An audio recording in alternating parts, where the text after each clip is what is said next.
Good morning, good afternoon, or good evening. This is Pamela, and you are watching Pam Entertainment TV, where we review movies, television series, and incidents in pop culture. Y'all, when I did housekeeping, if you want to support this channel, please hit that like button and hit that subscribe button. If you want to support this channel monetarily, the Cash App is scrolling down the bottom, and memberships are available. Listen, people. I did stunt shows and shenanigans this weekend, and at that time, Sean Diddy Combs was at his 1v12. Now it looks like he's about to be his 1v112, possibly 1v132. Uh, Tony Buzbee and with the Tony Buzbee law firm has just done a press conference about a little over an hour ago, talking about the 100 plus plaintiffs that he is representing in regards to these Sean Combs and these freak offs and all this other stuff. So I do have the press conference, but I do want to be able to say there's a couple of things I want to be able to talk to you about. That we're going to go over this. We're going to go over this press conference. We're just going to recap it. I'm not going to do a serious deep dive because, again, you can find this particular one on YouTube. But also, I want to do a trigger warning. We'll be talking about stories of violence and anything like that. And anybody who feels that they are a victim of any types of violence or sexual assault, I do have the hotlines that are up on the screen now. All right. Y'all, let's get into this. I'm not coming on camera today because I'm just not coming on. If I do decide to come on, I will, but I'm not planning on coming on camera, y'all. So, y'all, let's go over this. Let's go over this press conference. My name is Tony Buzbee. I'm a lawyer here in Houston. I'm licensed in Texas and in New York, and I'll introduce other members of our team as they speak. As many of you know, our law firm has been at the forefront of some of the most important litigation in the United States. We like the tough cases. We thrive in the complicated cases. We've handled over the last 25 years some very big and very important cases. I believe that this one may surpass them all. There are many facets to this. The conduct we will describe today occurred over more than 20 years. There are many people and many entities involved.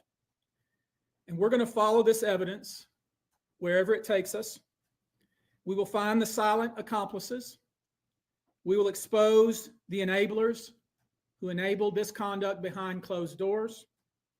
We will pursue this matter no matter who the evidence implicates. These brave victims who have stepped forward deserve nothing less. Now, you heard that. I want to make sure that we were hearing the same things, because he was talking about the victims, but he was also, letting the people know that are associated with Sean Combs that they know who they are, and they're going to come out with their names pretty soon. Now, don't know if it's more of his employees that work with him, but they're letting you know that they understand. Because remember, on Stunt Shows and Shenanigans, I said it wasn't necessarily that people went to like the white parties and the big celebrity parties. It was them folks that went to the after party, and then they from the after party went to the hotel lobby. So there are going to be, he's going to talk about some other things and how things come about, but it is a little disturbing. So I will be just stopping it just to kind of go back over some things that they were going, hey Nathan, yeah, they're coming for everyone. They're coming from everyone. People just thought it was just going to be Sean Combs, and then that was going to be it. No, they're coming from everybody. And my understanding is also that the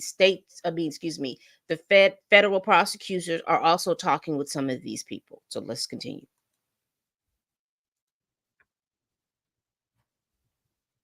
The biggest secret in the entertainment industry that really wasn't a secret at all has finally been revealed to the world. The wall of silence has now been broken, and victims are coming forward. Our team has had at this point more than 3,285 individuals contact us with people claiming to have been victimized by Sean Combs. After vetting, we now represent 120 individuals who intend to bring civil claims in civil court against Sean Diddy Combs, as well as claims against many other individuals and entities that we will name as defendants as we file these individual cases.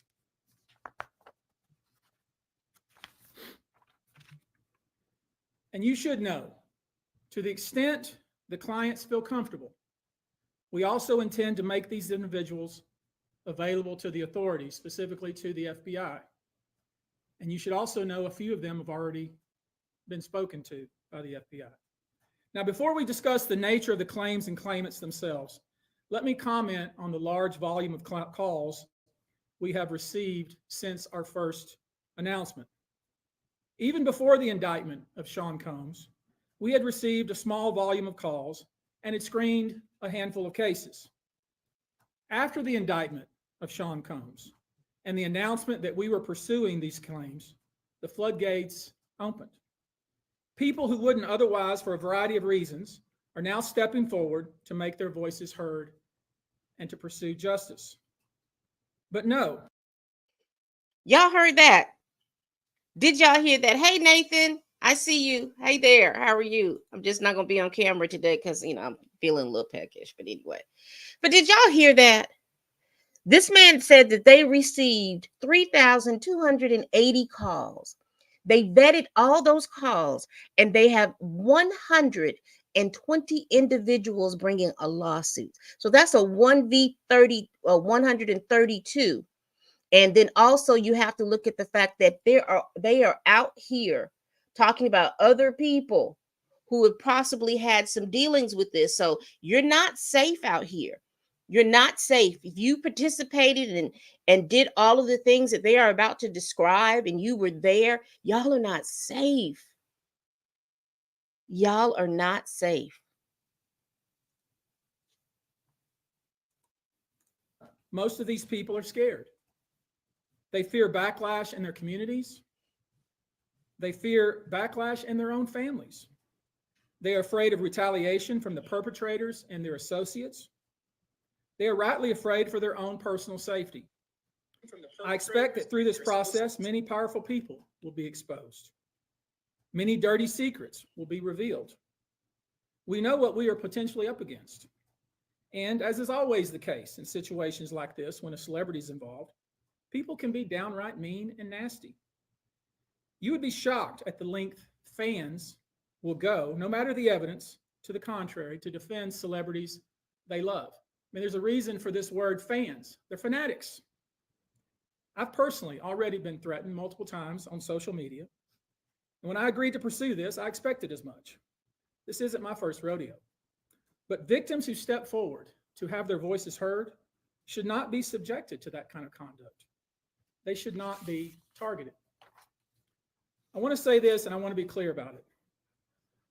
Although we are vetting each call as stringently as we can, I always start with a mindset that I believe victims.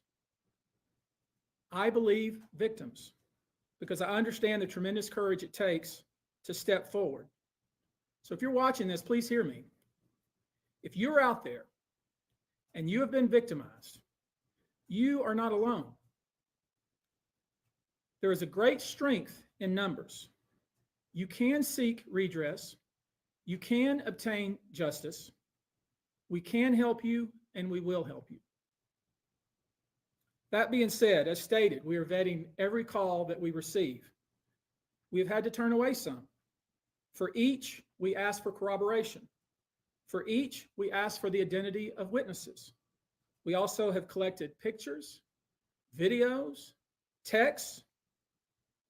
We check venues, we check dates. We want to corroborate that the claims being made have legitimacy and merit. We have on staff now a former detective from the Major Offenders Unit of Houston Police Department who is helping us vet each claim. We're using our common sense. We're being stringent because, as I said, these are not easy cases. They're very tough. The process is hard, and in some cases, the process is very lengthy. These cases are hard to prove. Many times it's the victim's word against the alleged perpetrator.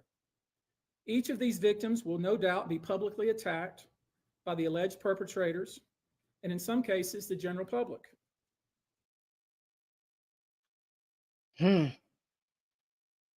This law firm is serious. They've hired a detective. They've done all of this stuff. This lawsuit, this firm is very, very serious. And to know who and what they're going up against, because you're not only going up against Sean Combs, which is formidable within itself, because look how long and hard that he was able to keep these productions going. But there's no way in the world you're not going to make me believe if that Sean Combs is not going to start talking about folk. Because again, you all remember how he did his own artists.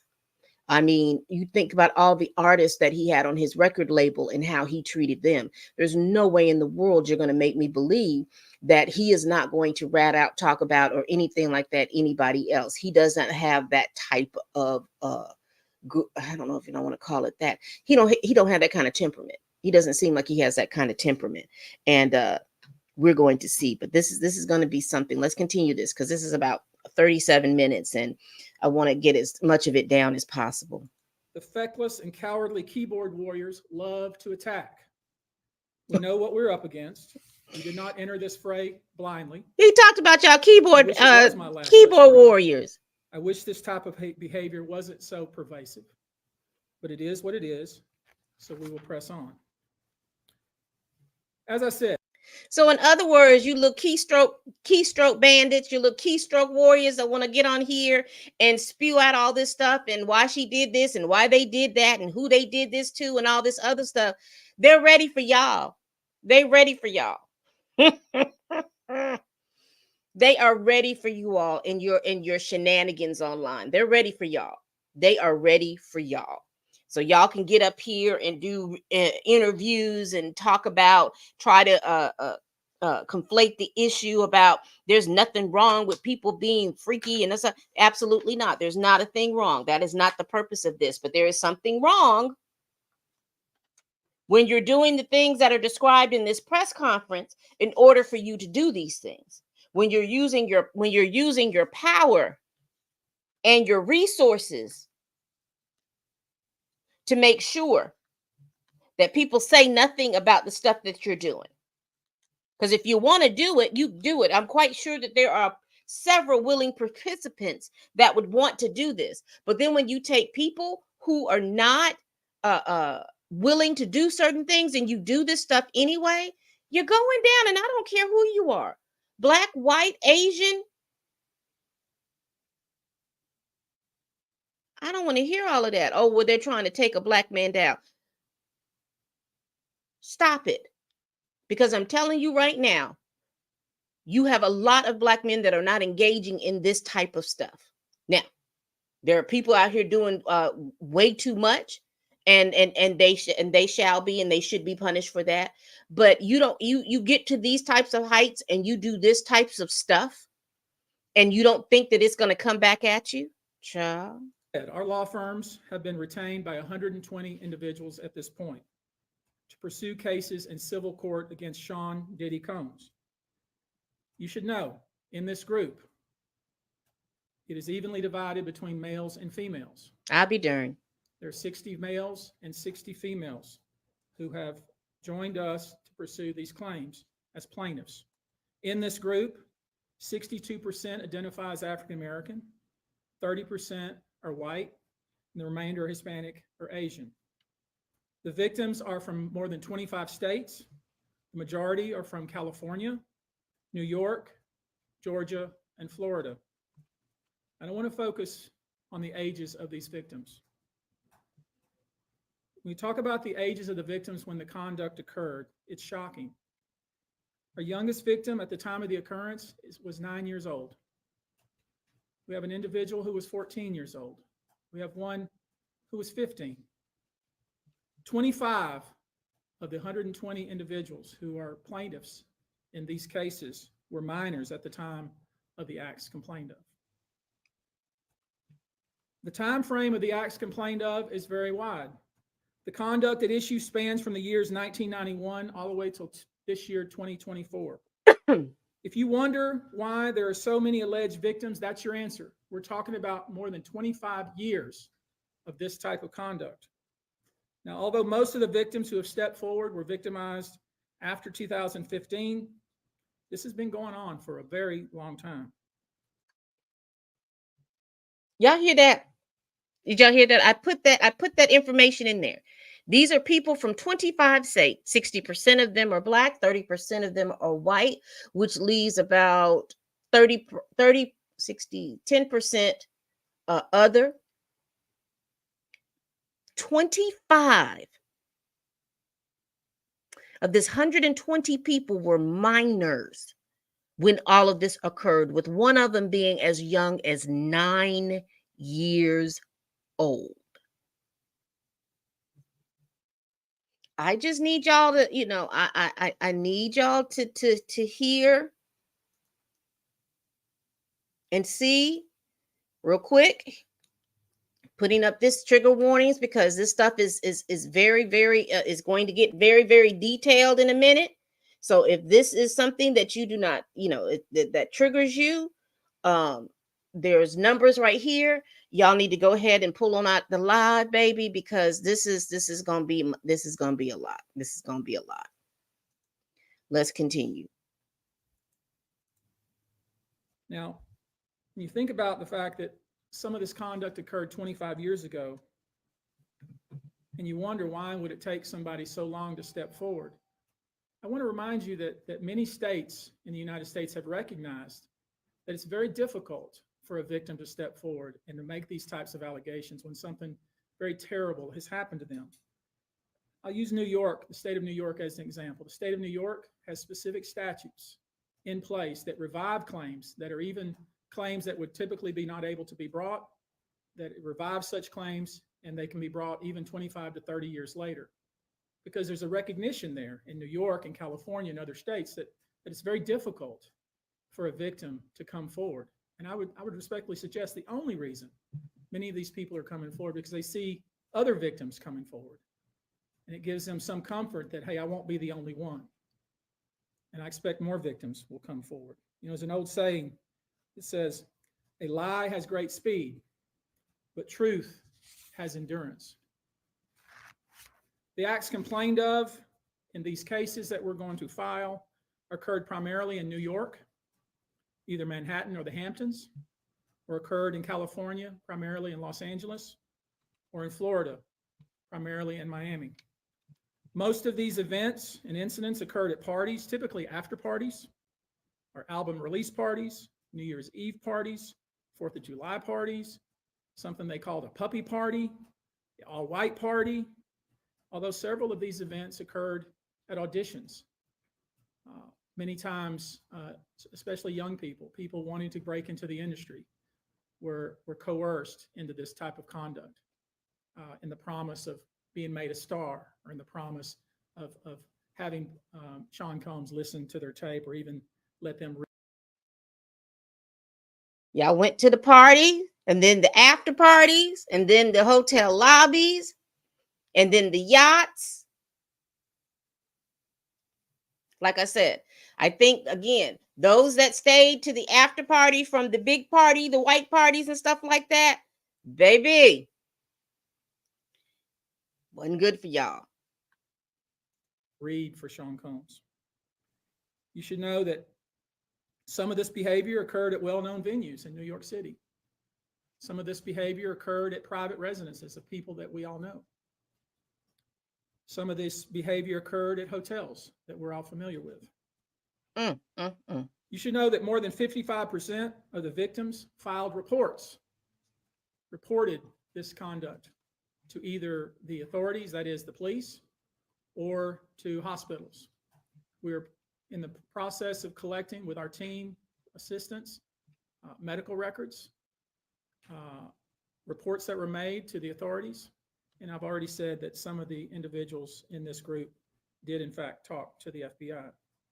You should know that several of the individuals, and when I say several, I mean many, who did in fact seek medical treatment were drug tested, and drugs were found in their system, weird drugs that you probably never heard of. One in particular that continues to pop up is a drug called xylazine or trank, which based on our research is known as a horse tranquilizer.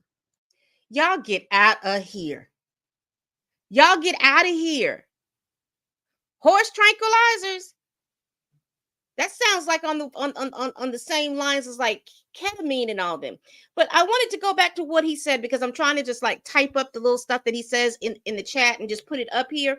This man said 55% of the victims reported these incidents to the law enforcement or they went to the hospital.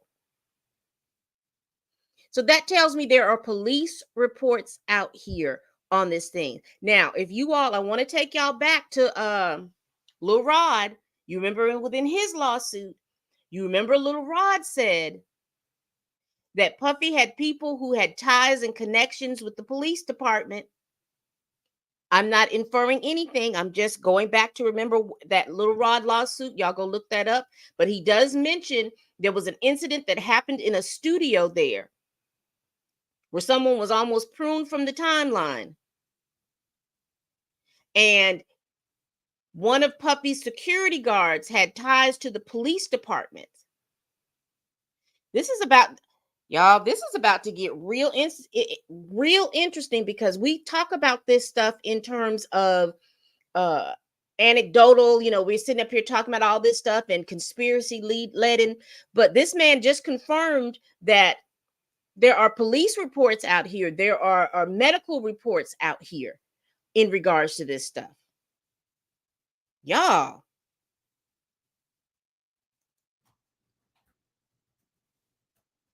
Now, there's been a lot of reports that we're filing a class action. This is not a class action. Class action is when one or two people file a case on behalf of a group of people. That's not this. These cases will be individual cases. Each case will live and die on its own merit.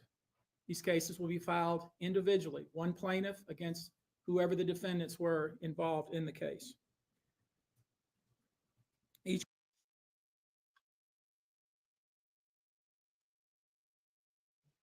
Yeah, I hear, I see and hear what you're saying, Pat, but I'm also hearing and seeing too. If we go back to that Cassie lawsuit, all the stuff that she had to endure just with him, and his employees, I can imagine how people, I not imagine, we saw it in real time, that how people were like, oh man, I can't believe she did that. She did all of this stuff and did this stuff. She just wants some money, da da da da da, until we saw the video, until we saw the tapes. I imagine that that some of these people have some type of evidence or anything like that. And if you're talking about the entertainment business, you know how things will go on in those studios, things will go on all those places, and they won't say anything. If you just look at, and here's the thing that it always caught me. Do you all see, and I'm just speaking from my community, do y'all see the decline in women R&B singers?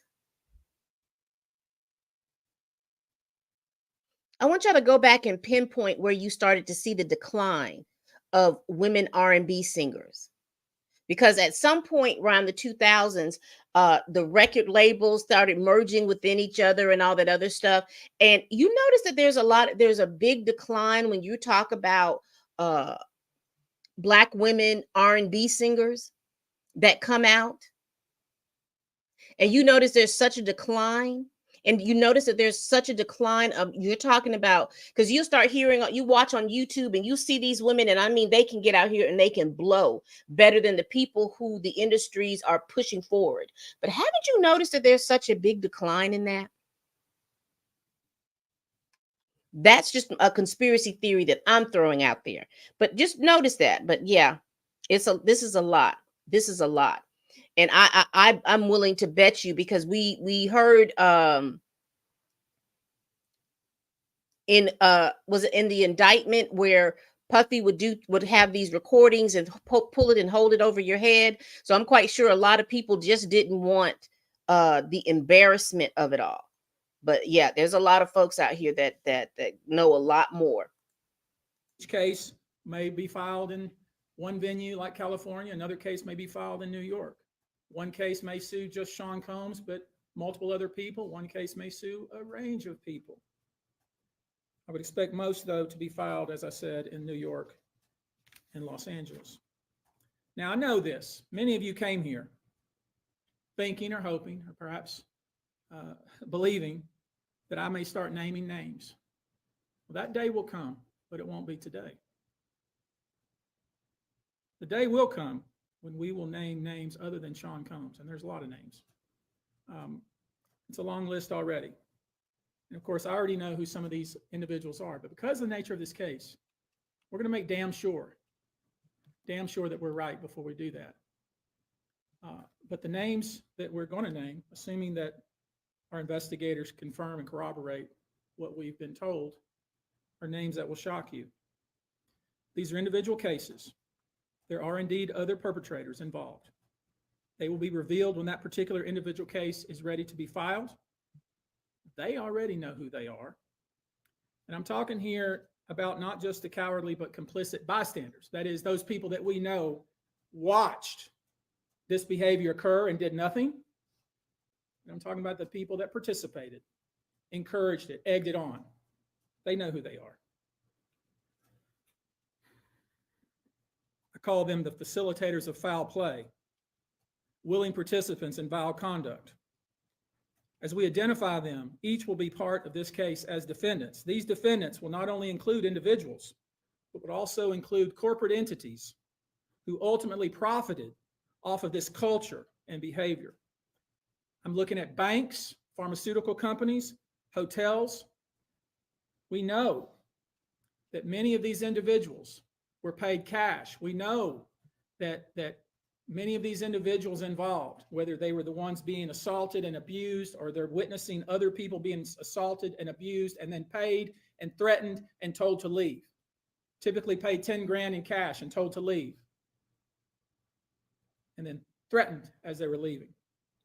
So in addition to Sean Combs, you should know the defendants in these cases we're going to file will include anyone, of course, who engaged in the assault or exploitation, anyone who participated in such in any way, anyone who encouraged or facilitated this conduct, anyone who was in the room and watched it happen but made no effort to stop it, any venue or venue owner who was aware of what was going on but failed to stop it, any individual or entity who knew about the conduct and benefited from it. Okay, he just said a mouthful. He says the banks, so because these are the people that provided the money, the pharmaceutical companies, because these are the people who provided the drugs, the hotel people, the vendors, because they provided the places, and they were, from what he's saying, sounds a little complicit in having the knowing what was going on and paying people off, and the people who profited off of all of this. So if you, oh child, I don't know if it gets to the point where if you're an employee of one of these companies that Sean Combs had, and you, I don't know if they're going as simple or as low as to say that if you got a paycheck and you were still doing all this stuff, you kind of profited, or how high they're going up. But y'all, But did nothing to report it or stop it. And any individual or entity who covered it up or helped cover it up.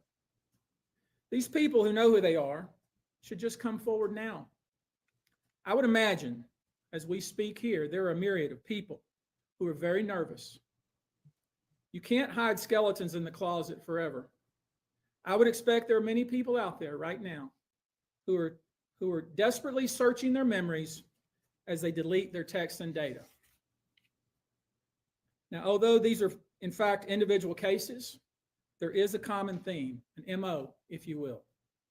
Typically, the victim is lured into a situation where he or she is given a drink. Typically, that drink, reported by these victims, is apparently laced with something. Once that drink takes effect, the perpetrators perform all kinds of sexual acts on the victims, many times passing him or her around as other people watch and enjoy the show, and then leave the victim ashamed, confused, injured, and wondering what happened. When the victim reaches out, he or she is told not to say anything. Sometimes there are threats of physical violence or financial repercussions or bodily harm. The claims we intend to bring will include the following: violent sexual assault or rape, sexual abuse, facilitated sex with a controlled substance, false imprisonment, compelling prostitution, sexual misconduct, dissemination of video recordings, false imprisonment, sexual abuse of minors. Given the large volume of cases, and given our other docket obligations, and given the fact that we want to be sure when we file these cases that they are fully vetted, I expect we'll start filing these cases against Sean Combs and other perpetrators within the next 30 days. Now, it's rare. Y'all heard them charges. Y'all heard all those charges, and they are about to file these cases in the next 30 days. So that tells me they've got more than enough information. They're just trying to get the names of the people, vet the names of the people appropriately, because they got the tapes. The feds got all the tapes from that they collected from the homes. The feds have some of the tapes, and it's been rumored there's some of these tapes that are out here that they're trying to blackmail people on. I'm not really sure about that, and I don't want to, report that those types of findings as facts. But it has been reported that there are some of these tapes out. There's some things out here that people are trying to shop, because all of this has gotten to be so salacious, and it's being broadcast online and stuff like that. So we will see. Let's continue, y'all. Sexual abuse, sexual exploitation, this type of activity is pervasive in our society, and it's rare we get a chance where we can really focus on this as a country and really focus on this about how pervasive this is and what we as collectively can do about it. So I thought I'd take this opportunity before I go into some of the individual cases and talk about some of the individual claims being made and so you'll get a sense of what this 120 people group looks like individually. I want to bring forward Carrie Paul. She's a national victim advocate who helps victims who have been victimized by this type of conduct. And she has some important words, and I hope you'll pay close attention. I think it's important that you hear from her.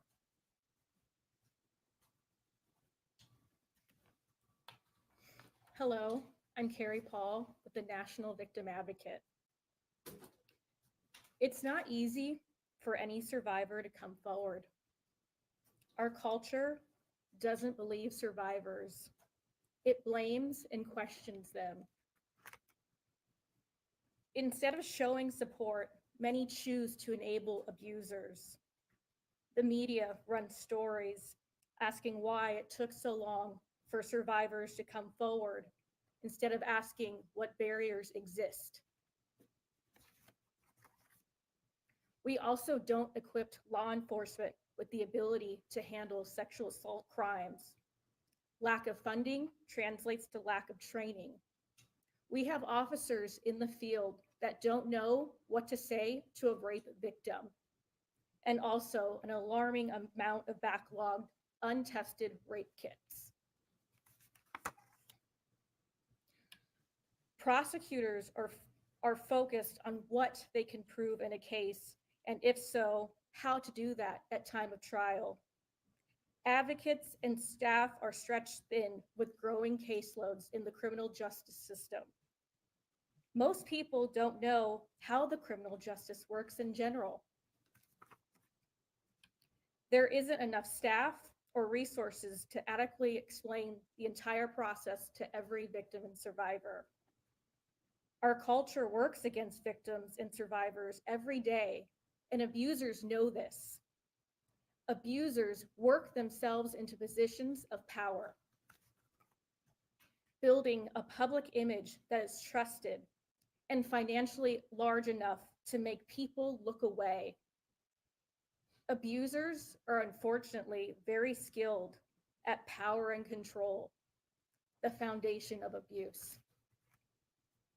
They seek victims who are vulnerable, such as children, their employees, and their intimate partners, all who see a different version than the public does, all who rely on the abuser in some way.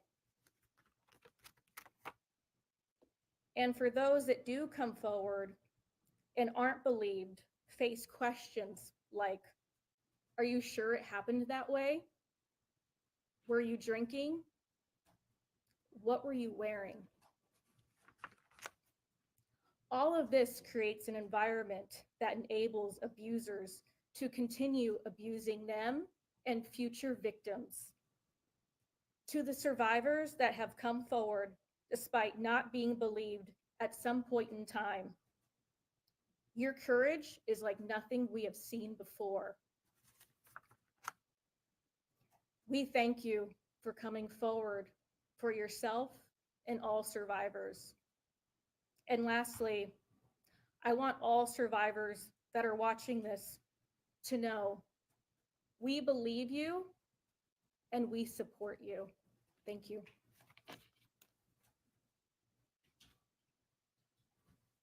I want you now to hear from my co-counsel, Andrew Van Arsdale. We've created a sexual abuse hotline, and I want him to visit with us just a few moments about how that works and the kind of volume of calls we've received. Thank you, Tony. Like Tony said, my name is Andrew Van Arsdale. I'm the managing partner of ABA Law Group. We have offices in California, Montana, and North Carolina. To build off of what you just so well said, it's very hard to come forward. And given what we've experienced the past 10 days is really unprecedented in my career, at least. We represent thousands of survivors of abuse, and never, ever in a 10-day period have we seen over 3,000 people come forward, or we've confirmed and decided to investigate and represent 120 people, while we're continuing to work through another 100 plus cases to prove them up, to validate what had happened here, and to hold those that are responsible accountable. And so, like Tony said, we've set this up. 1-800-200-7474. I have a team of people standing by, literally. If you know that this happened to someone and you have information about it, please contact us. If this happened to you, come forward. Y'all, this is bananas. They have set up a whole line.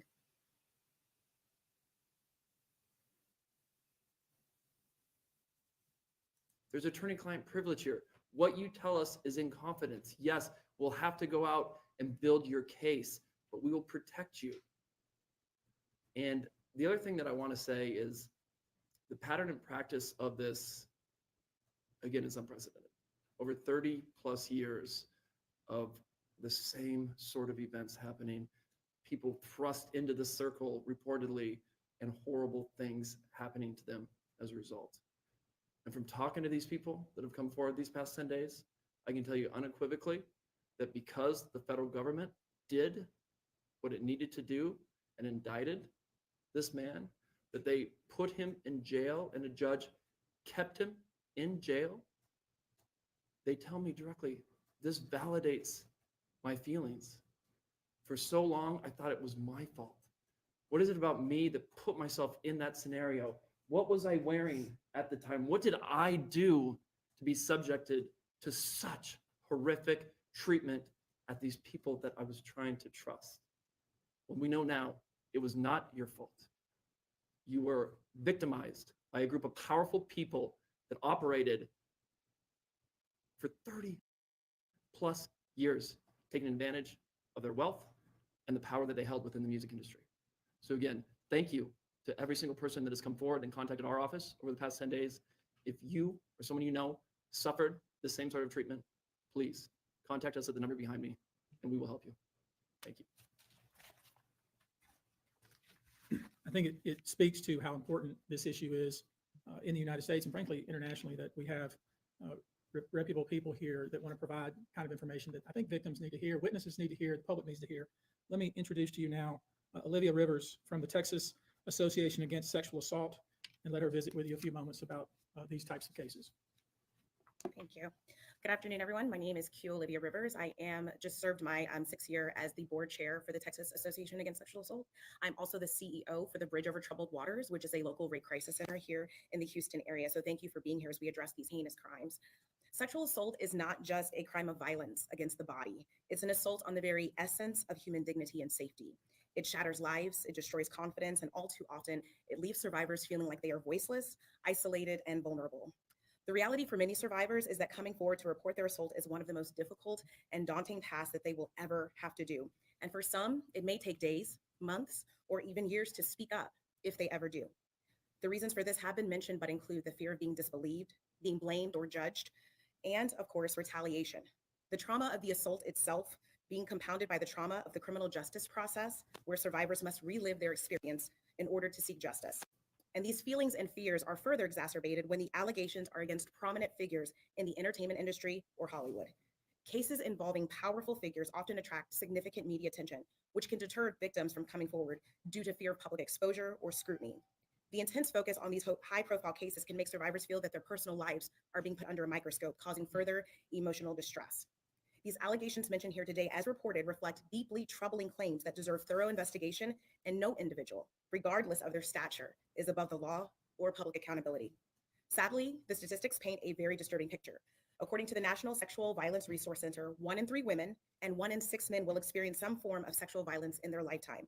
In the US alone, there are approximately 463,000 victims of rape or sexual assault every year, and these numbers barely scratch the surface, as sexual violence remains one of the most underreported crimes.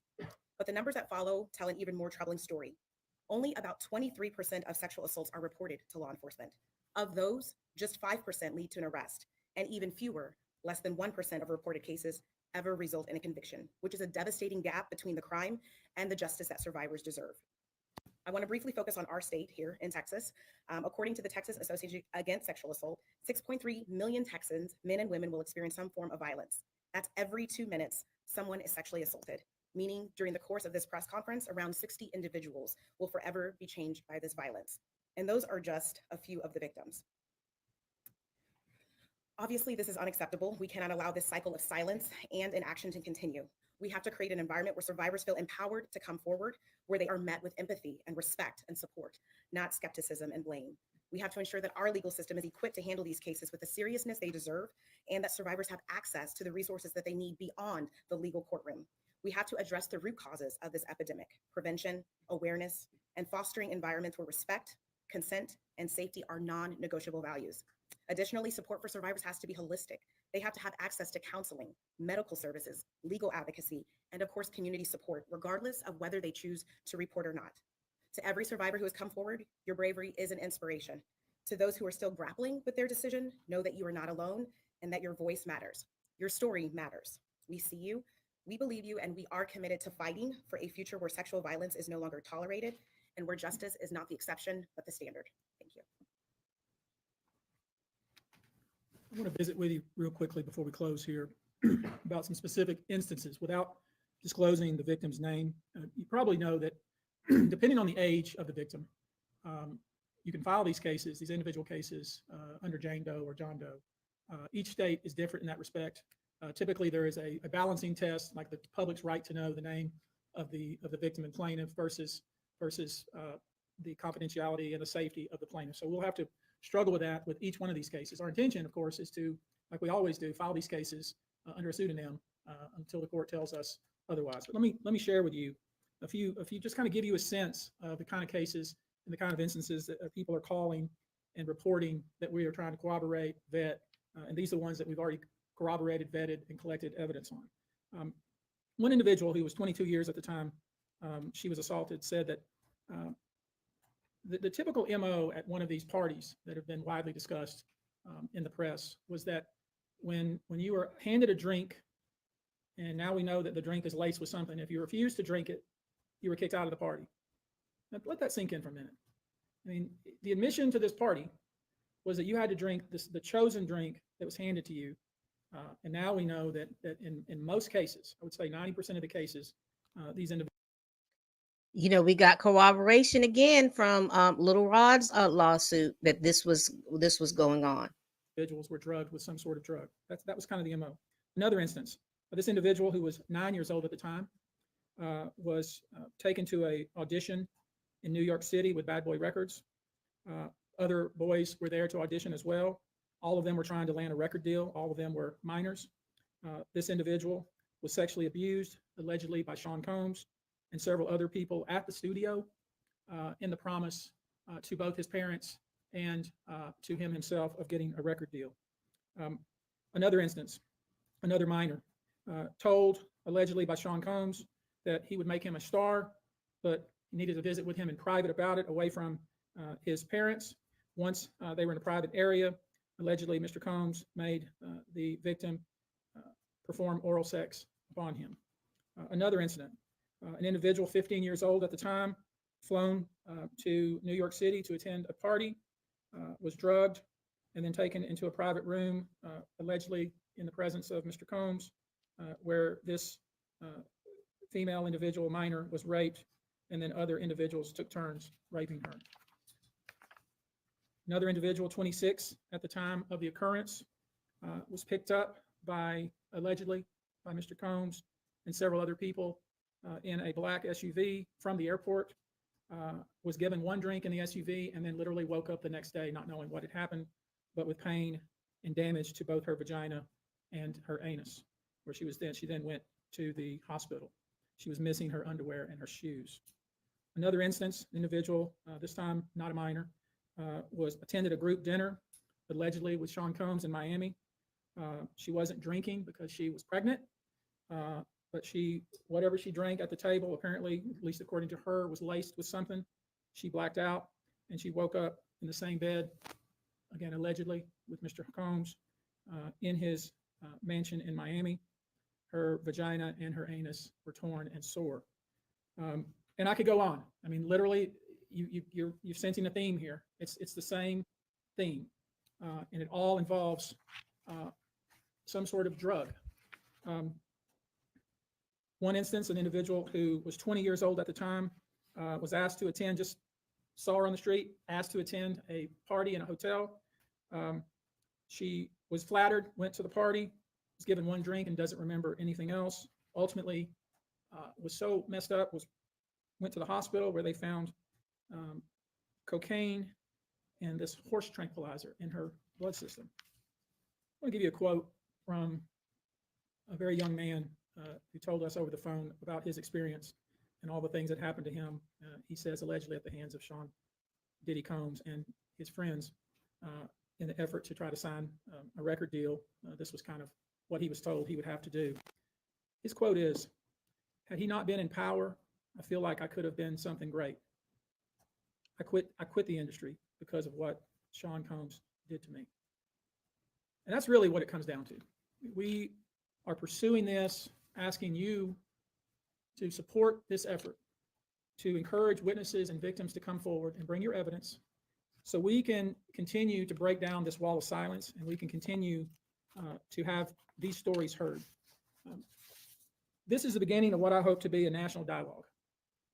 This type of sexual assault, sexual abuse, and sexual exploitation should never happen in the United States or anywhere else. This should have never been allowed to go on for so long. This conduct has created a mass of individuals who are injured, scared, and scarred. If you are one of those individuals, we ask you to reach out.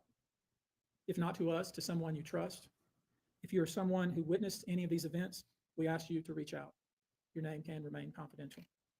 With that, I'll take a few questions, not many, maybe two, but if you have a question, I'll be pleased to try to answer it. Perfect. How many minors are making accusations in total, and are the feds aware of the allegations of minor raping? I don't know what the feds are aware of, okay, but I do know it's 25 out of this 120. Tony, I will say this to that point. We welcome the FBI or any authority who wants to come to us, and we're going to make that available to these victims because I think that's important. My suspicion is, based on talking with these folks, is that the FBI is just not aware of these people. The FBI has talked to some of these folks, and I'm going to try to encourage the victims to, in fact, talk to the FBI because I think they have some very important things to say. Tony, were all of the children auditioning because they were musicians, or were any of them kids of employees or anything like that? All seeking either TV or some sort of music career with promises of, we're going to make you a star. Instead, basically did things to them such that they don't want to have anything to do with the entertainment industry ever again. All right, guys. Thank you very much for your attention. We're going to go now. Thank you. All right, people. We just went through that press conference with Tony Buzbee and his law firm in Texas. They have set up a Sean Combs SA hotline. If you've got any information, it was well on the screen as I was doing. We were looking through this information.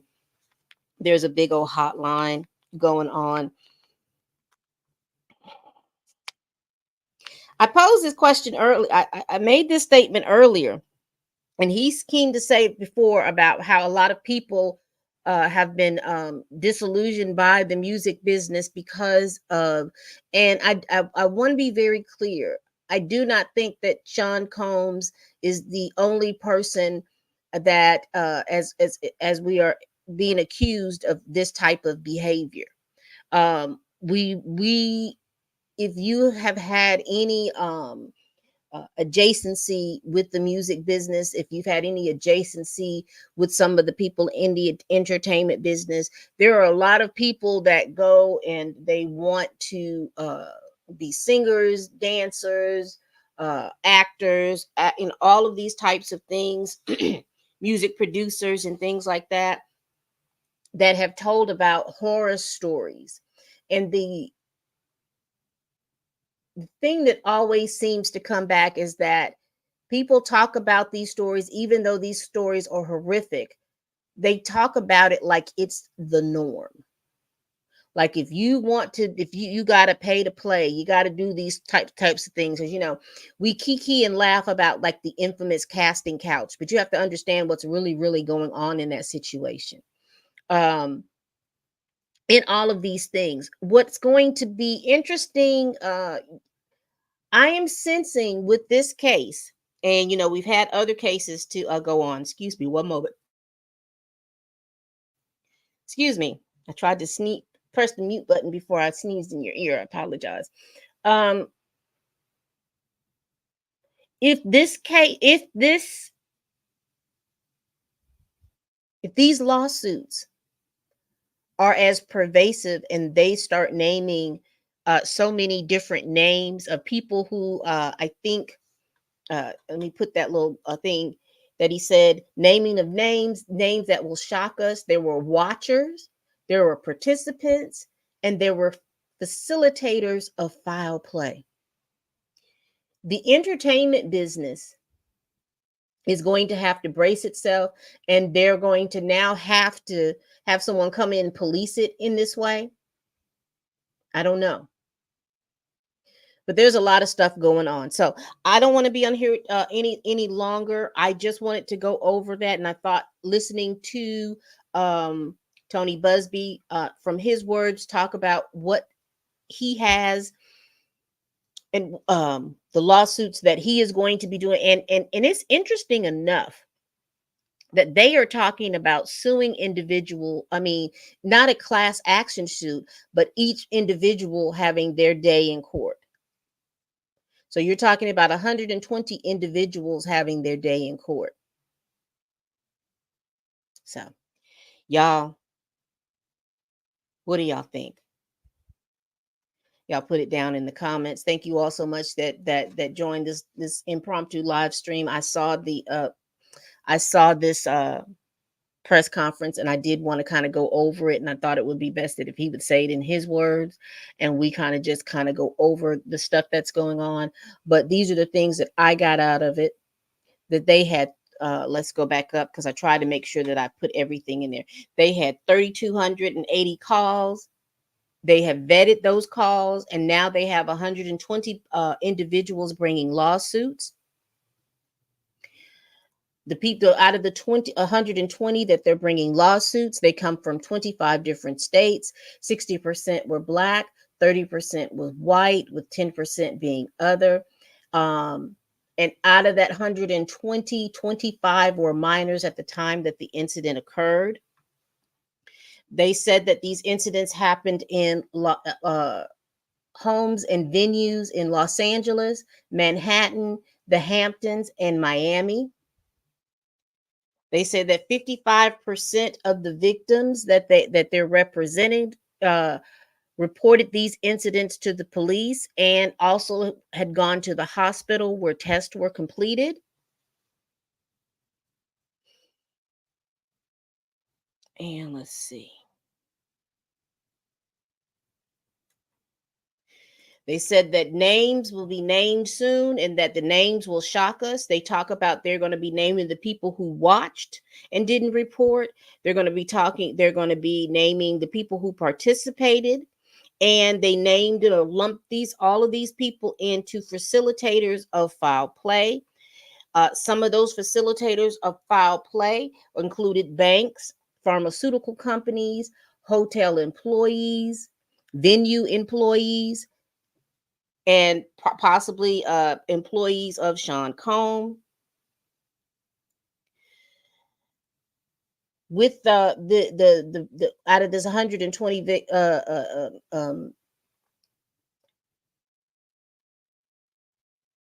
out of the 120 that have reported and are filing lawsuits, basically their cases got lost in the system. So y'all, this was a lot of information to pull, and I wanted to just pull those little pieces and information of facts that information that he put out forth to us. Tell me what y'all think of that. It's a lot to ingest. I understand completely. It's a lot to ingest. So y'all, we're gonna end this stream right here. Y'all, please tell a friend, tell a kin. There is the 1-800 number that they put up on the screen. You can just go back to when they were talking. You can see that number. If you or anybody else who's listening to this feel like you've got a case, there's the number. There's the attorney that's willing to assist you. He said it was going to be confidential, so you do have a number that you can call and put forth. You can call your state attorney. You can call the feds, the FBI, whoever it is you feel like you need to. The different hotlines. I will put that back up here.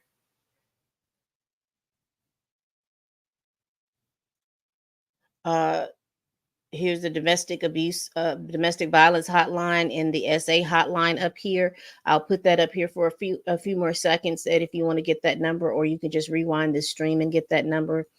But if you feel like you've got any information, please go ahead and give any and all of those numbers a call. All right, people, please tell a friend, tell a kin, tell a coworker, tell that heifer that you can't stand that I'm over here making these videos. And as always, people,